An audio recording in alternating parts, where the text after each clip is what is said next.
রহমতুল্লাহি ওয়া বারাকাতুহু। আইকে হেভেন পথ একাডেমি থেকে সকল আন্তরিক শুভেচ্ছা এবং অভিনন্দন। বরাবর মতো নতুন একটি ক্লাস নিয়ে হাজির হলাম। আজকে আমরা পঞ্চম শ্রেণীর অধ্যায় ১ গুণন পৃষ্ঠা নম্বর ৬ অঙ্কগুলো করব। অর্থাৎ অধ্যায় ১ পুরোটাই কমপ্লিট করার চেষ্টা করব, কারণ এই অঙ্কগুলো বুঝলে অধ্যায় খুব ইজিলি কমপ্লিট হয়ে যাবে। অধ্যায়টা শুরু হচ্ছে গুণন দিয়ে। খেয়াল করি, আমরা গুণ করলে সবসময় বাড়ে, যোগ করলেও বাড়ে। ছোটবেলা আমরা পড়ে আসছি, যোগ করলে বাড়ে, বিয়োগ করলে কমে, গুণ করলে বাড়ে, ভাগ করলে কমে। এখন খুব সিম্পল একটা প্রশ্ন হচ্ছে, গুণ যোগ করলে যদি বাড়ে, গুণ করলে কেমনে বাড়ে? একটু প্রমাণ দিই আমরা। দেখেন, প্রত্যেকটা ৫ জন স্টুডেন্ট সবাই ৫ টাকা করে দিল, তাহলে মোট কত টাকা হলো? একজনে ৫ টাকা করে, তার ৫ জন, ৫ ৫ এইভাবে আমাদের ৫ বার লিখতে হবে। তাহলে কবে হলো? ১ ২ ৩ ৪ ৫। এবার যোগ করি, ৫ আর ৫ ১০, ১০ আর ৫ ১৫, ১৫ আর ৫ ২০, ২০ আর ৫ হচ্ছে ২৫। ঠিক আছে, তাহলে ৫ জনে এইভাবে আমরা ৫ বার যোগ করলেও সেটা হয়ে গেল ২৫। আবার এই ৫কে, এই কাজটাকেই আমরা যদি খুব শর্টকাটে করতে চাই, তাহলে ৫ টাকা করে দিছে, কয়জন দিছে? ৫ জন দিছে, সেই জন্য ৫ দিয়ে গুণন করলে ৫ ৫ ২৫। রেজাল্ট কিন্তু আমাদের একই আসতেছে। তার মানে যোগ হচ্ছে সিরিয়ালে একটু বড় হয়, সময় লাগে, সেই সময় সংক্ষিপ্ত করার জন্য আমরা গুণ দিয়ে কাজটা খুব দ্রুত করি। তার মানে যোগ করলেও বাড়ে, গুণ করলেও বাড়ে। বিষয়টা আশা করি ক্লিয়ার। এবার দেখেন, এই প্রথম অধ্যায় করার জন্য যেহেতু আমাদের এমসিকিউ আসে, গুণন সম্বন্ধে যেহেতু কথা, তাহলে গুণন সম্বন্ধে কিছু বেসিক কিছু আমরা ধারণা রাখবো, যাতে আমাদের বুঝতে এবং ওগুলা করতে সুবিধা হয়। কি কি ধারণা রাখবো বা কি কি বিষয়গুলো জানতেই হবে এই অধ্যায় করার জন্য না, গুণাঙ্ক গুলো করার জন্য সারা জীবন। ঠিক আছে, কি কি লাগে? গুণ্য। হ্যাঁ, পরীক্ষাতে অবজেক্টিভ আকার আসতে পারে গুণ্য কাকে বলে। খেয়াল করে, যে সংখ্যাকে গুণ করা হয় তাই হচ্ছে গুণ্য। যে সংখ্যাকে গুণ করা হয় তাই হচ্ছে গুণ্য। গুণক কি?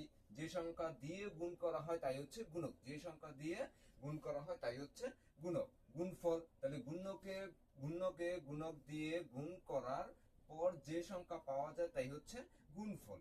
এরপরে মনে রাখতে হবে কি, ৪ নম্বরটা দেখেন, যে কোনো সংখ্যাকে, মনে রাখেন, যে কোনো সংখ্যাকে শূন্য দ্বারা গুণ করলে গুণফল হবে শূন্য। এটা একটা ইম্পর্টেন্ট। যে কোনো সংখ্যাকে শূন্য দিয়ে যদি আমরা গুণ করি, এর রেজাল্ট হবে অবশ্যই শূন্য। এরপরে সূত্র আকারে লিখছি, দেখেন গুণফলের সূত্রটা কি? গুণফলের সূত্র যে গুণ্য ইন্টু গুণক, গুণ্য ইন্টু গুণক। এবার যদি আমরা গুণ্যর কাজ করি, খেয়াল করেন, গুণ্যটা এইখানে রাখলাম। হ্যাঁ, তাহলে এবার হয়ে যাবে কি, গুণফলটা এইখানে, এই গুণ হয়ে যাবে, যেহেতু সমস্যা ওই পাশে যাচ্ছে, সেজন্য ভাগ হয়ে যাবে গুণক। ঠিক আছে, ভাগ হয়ে যাবে গুণক। এরপরে গুণকের ক্ষেত্রে সেম একই কথা। ঠিক আছে, এই গুণ্যর গুণ্য, এই গুণফল যেহেতু ওই পাশে যাবে, এখানে গিয়ে হয়ে যাবে ভাগ হয়ে যাবে গুণফল। ঠিক আছে, আশা করি এই সূত্রগুলো যদি মনে রাখি, আমরা এই গুণকের অবজেক্টিভ এমসিকিউ এবং গুণকের এই অঙ্কগুলো করার ক্ষেত্রে আমরা ভালো সুবিধা পাবো। এইবার দেখেন, ৪ নম্বর একটা অঙ্ক করি। অনুশীলনী ১-এর ৪ নম্বর অঙ্কটা আমরা করব।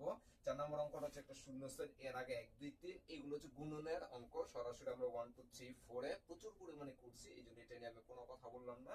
আমরা চলে গেলাম ৪ নম্বর অঙ্কটাতে। বলতেছে খালি ঘর। তাহলে খালি ঘরটা কি ছিল? ৯ ৭, এখানে একটা খালি ঘর ছিল, আবার এখানে একটা খালি ঘর ইনটু ৮। আমি সলিউশনটা করে দিচ্ছি। দেখেন, এখানে রেজাল্টের মধ্যে আমাদের শূন্য দেওয়া ছিল, এখানে একটা খালি ঘর, এখানে একটা খালি ঘর, এখানে একটা খালি ঘর। এরপরে এখানে দেওয়া ছিল আমাদের প্রশ্নে, এখানে ছিল ৯, এখানে একটা খালি ঘর, এখানে একটা খালি ঘর। তাহলে এইখানে আমরা যেটা করব, যেহেতু শূন্য দেওয়া আছে, তার মানে এখানে ৮-এর লগে এমন একটা সংখ্যা দিয়ে গুণ করব যাতে 0 আসে। তাহলে এখানে বসাবো আমরা ৫, ৫ বসালে দেখেন ৫টা হবে ৪০, সেই জন্য ৪০-এর শূন্য, এখানে আমরা 0 লগে আনসারটা মিলে যাবে। এরপরে ৯ দিয়ে ৮-এর গুণ করলে ৮ ৯, ঠিক আছে, ৮ ৯ হবে ৭২। আর এখানে যেহেতু আমাদের ৫টা ৪০ ছিল, সেই জন্য হবে ৪০-এর শূন্য, হাতে থেকে ৪, ৮ ৯ ৭২। ৭২ লগে যদি আমরা, সরি, ৭ ৮ ৫৬, ৫৬ লগে যদি আমরা ৪ যোগ করি, তাহলে হবে ৬০, ৬০-এর হবে শূন্য, হাতে থাকে ৬। এবার ৮ ৯ ৭২, ৭২ আর ৬ হচ্ছে ৭৮, এই হচ্ছে ৭৮। আশা করি এই লাইনটা ক্লিয়ার। এরপরে এখানে বসাবো আমরা ১। তাহলে দেখেন, সবসময় এই বরাবর, গুণের ক্ষেত্রে এই বরাবর একটা হয় ক্রস দিলেও হয়, শূন্য দিলেও হয়, কারণ রেজাল্ট তো দিন শেষে একই, ক্রস ও ক্রস, শূন্যটাও শূন্য। যোগ করার সময় শূন্যের দাম থাকে না, ক্রসের কোনো দাম থাকে না। তাহলে ১ দিয়ে ৫-এর গুণ করলে হবে কত? ৫ ওকে ৫, ৭ ওকে ৭, ৯ ওকে ৯। এবার আমরা কি করবো? স্বাভাবিকভাবে যোগ করে দেব। তাহলে এই ০ ০, ৫-এর ৫, ৭ আর ৮ হচ্ছে ১৫, ১৫-এর ৫, হাতে থাকে ১, ৯ একে ১০, ১০ আর ৭ হচ্ছে ১৭, যেহেতু ১৭ ৭ বসালাম, এই পাশে আর কিছু নেই, এই জন্য ১-এর ১ বসাই দেবো। আশা করি অঙ্কটা বুঝতে পেরেছি। এবার ৫ নম্বর অঙ্ক, অর্থাৎ অনুশীলনী ১-এর লাস্ট অঙ্কটা। ৫ নম্বর অঙ্কটা বলতেছি কি, গ্রামবাসীরা গ্রামের রাস্তা মেরামতের জন্য টাকা তোলার সিদ্ধান্ত নিল। অর্থাৎ একটা রাস্তা, গ্রামের একটা রাস্তাটা খুব ভেঙে গেছে। তো সেই রাস্তাটা মেরামত করার জন্য গ্রামবাসী সিদ্ধান্ত নিল যে একটা রাস্তা তৈরি করবে। গ্রামে 324টি পরিবার আছে, তাহলে গ্রামটিতে 324টা পরিবার আছে। প্রত্যেক পরিবার যদি 250 টাকা করে জমা দেয় তাহলে কত টাকা হবে, তাহলে আমাদের চাইছে কত টাকা হবে সেটা আমাদেরকে নির্ণয় করতে বলছে। ওকে ফাইন, তাহলে খেয়াল করি আমরা, গ্রামে আছে 324টা পরিবার, অর্থাৎ 324টা ফ্যামিলি আছে। 250 টাকা করে প্রত্যেকটা ফ্যামিলি দেয়, তাহলে আমাদের কি করতে হবে? 324, খেয়াল করি, 324, 324, 324, 324, এইভাবে করে আমরা যদি এই 250 বার লিখি তাহলে আমরা খুব অনায়াসে আমরা যোগ করব, যোগ করে রেজাল্টটা পেয়ে যাবে। এটা লিখতে অনেক সময় লাগবে, অনেক পৃষ্ঠা খরচ হবে, সময় সাপেক্ষ একটা ব্যাপার। সেই জন্য আমরা এই কাজটাকে একটু আগে বলে গেছিলাম গুণ করলে পারে, তাহলে এই কাজটাকে শর্টকাটে এই 324 আর 250 দিয়ে গুণন দেব, যে রেজাল্টটা আসবে সেই রেজাল্টটা হবে আমাদের আনসার। খালি একটু সাজায় লিখতে হবে। কি লিখবো আমরা? এখানে বলে গেছে 324টি পরিবার আছে, তাহলে লিখবো গ্রামে পরিবারের সংখ্যা 324টি। কয় টাকা করে দেয়? 250 টাকা করে। তাহলে এখানে প্রত্যেক পরিবার চাঁদা দেয় 250 টাকা করে। তাহলে ওইভাবে আমরা যোগটা না করে খালি গুণন করে দেবো। দেখেন 324 আমরা 250 দিয়ে গুণন করব। এই যে এখানে আমরা শর্তটা পড়ে গেছিলাম, শূন্য দিয়ে যতই গুণ করি আসে কি? শূন্য। তাহলে এখানে দেখো শূন্য দিয়ে আমরা যদি 4 এর গুণ করি আসবে শূন্য, শূন্য দিয়ে 2 এর গুণ করলে আসবে শূন্য, শূন্য দিয়ে 3 এর গুণ করলে আসবে শূন্য। এরপরে 5 দিয়ে এবার আমরা এখানে একটা ক্রস দেবো, কারণ এবার 5 দিয়ে যদি গুণ করে 5 এর নিচে লিখবো। 5 দিয়ে গুণ করলে যেমন শূন্য দিয়ে গুণ করছে শূন্যের নিচে, 5 দিয়ে গুণ করলে 5 এর নিচে। তাহলে 4 দিয়ে 5 দিয়ে 4 কে গুণ করলে 4 5 20, 20 এর শূন্য, এই হচ্ছে শূন্য, হাতে থাকে 2, 5 দুগুণে 10, 10 আর এই 2 যোগ করে দেবো, 10 আর 2 হচ্ছে 12, 12 2, হাতে থাকে 1।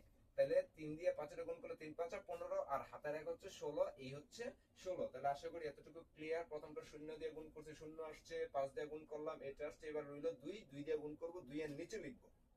তাহলে 2 দিয়ে যদি আমরা 4 এর গুণ করি 4 দিয়ে গুণে 8, এই যে দেখেন 2 এর নিচে এসে এখানে লিখলাম 8। এখানে কোনো কিছু না থাকলে আমরা ক্রস দেব, অথবা এখানে বলে গেছিলাম শূন্য, একটা দিলেই হলো। ঠিক আছে, ক্রস দিলে হবে, শূন্য দিলেও হবে। তাহলে 4 দুগুণে 8, 2 দুগুণে 4, 3 দুগুণে 6। এবার কাজটিকে আমাদের যোগ করে দেব। তাহলে এই দেখেন এই শূন্য শূন্য শূন্য শূন্য, 8 আর 2 যোগ করলে হচ্ছে শূন্য, হাতে থাকে 1। এই 6 আর 4 হচ্ছে 10, 10 আর 1 হচ্ছে 11, এই 11 1 হাতে থাকে 1, 6 এর 1 7, এই হাতের 1 হইছে 8। তাহলে এই রেজাল্টটাই না খালি এখানে আমরা বসাই দিলে আমাদের আনসারটা এইখানে একই রেজাল্ট, তাহলে উত্তর লিখে দেবো এই টাকা। তাহলে এটা গুণ করে আমরা এটা লিখে দেবো। আর অবশ্যই হিসাবটা পরীক্ষার খাতা, অবশ্যই হিসাবটা খাতার যে পিসটা আমরা অঙ্কটা করবো সেই পিসটা এরকম হিসাবটা এখানে করে দেবো। তাহলে স্যারের জন্য বুঝতে সুবিধা হবে। স্যারকে যত কম খাটানো যায় স্যার মার্কস দিতে তত বেশি দিবে। খাটাবেন কম, মার্কস পাবেন বেশি। স্যারকে খাটাবেন বেশি, মার্কস দেবে কম। সেই জন্য চেষ্টা করতে এইরকম ডিটেলস যদি লিখে দেওয়া স্যার খুশি হয়, স্যার মনে করে যে স্টুডেন্টটা খুব ভালো, স্টুডেন্টটা পড়ালেখা করে, সেই জন্য স্যার নাম্বার দিতে কখনো ঝামেলা করবে না। স্যারকে যতটুকু পারা যায় সহজ করে খাতাটাতে লিখতে হয়। ওকে ফাইন, তাহলে আশা করি আমাদের অনুশীলনে 1 কমপ্লিট। এই পরে যদি কোনো প্রশ্ন থাকে, অনুশীলনে 1 যদি কোনো প্রশ্ন থাকে সেটা অবশ্যই জানাবেন কমেন্টে। আশা করি কোনো প্রশ্ন থাকার কথা না। থ্যাংক ইউ সবাই।